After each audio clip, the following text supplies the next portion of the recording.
Chong, tell me, baka makatulong ako. Hindi ko kasi alam kung ano gagawin ko.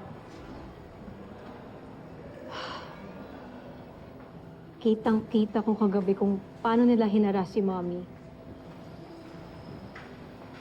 Sino sila?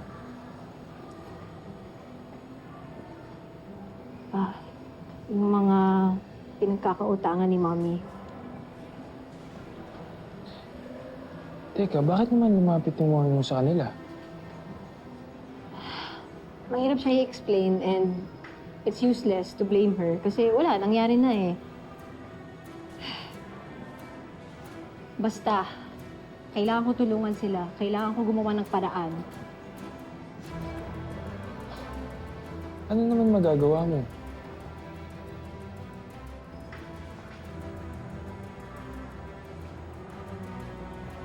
Papayag kang makipag-date dun sa matandang negosyanteng pinipilit sa'yo ng mami mo?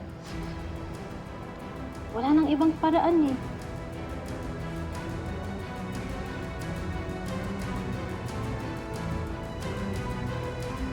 Yes, sigurado na ako na papayag si Belle. Ayaw ko siyang puwersahin. Ayaw ko isipin niya na binibenta mo siya sa akin. So what are you suggesting?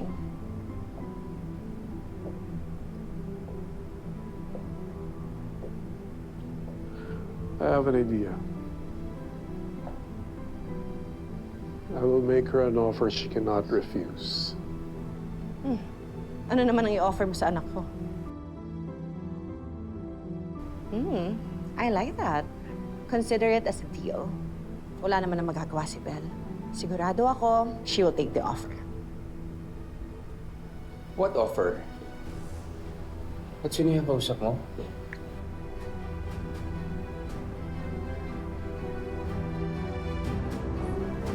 Via, what offer?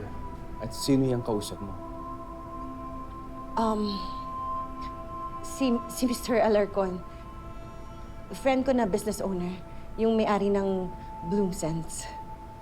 Oh, parang narinig ko na it's about Belle at pinag-uusapan niyo na parang pumayag siya to do something. Gusto niya kasing kuhaning model si Belle. Nagandahan kasi siya nung Campus Queen Contest.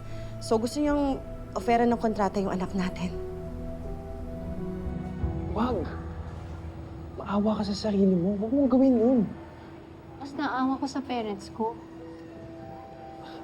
Anak ka nila. Dapat pinoprotektahan ka nila. All my life, pinotektahan nila ako. This is my chance to give back. Pero anak ka nila. Duty nila na mahalin ka. Totoo kung magulang umiwan nga ako. What? What do you mean? Alam na ba ito ni Belle? Hindi pa. Hindi ba? Sigurado naman ako na papayag si Belle. Malaking tulong to sa atin financially. And malay mo, baka sumikat si Belle. Okay, stop. Bakit?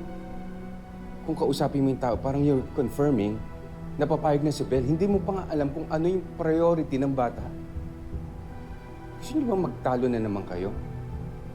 Look, if I were you, tignan mo kung ano sasabihin niya. At mag-usap kayong maayos, ha?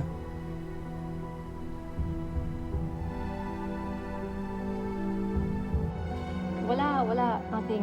Basta, ang importante, kailangan ko na matulungan ng parents ko. Napatunayan ko na kung gaano ako kahalaga sa kanila.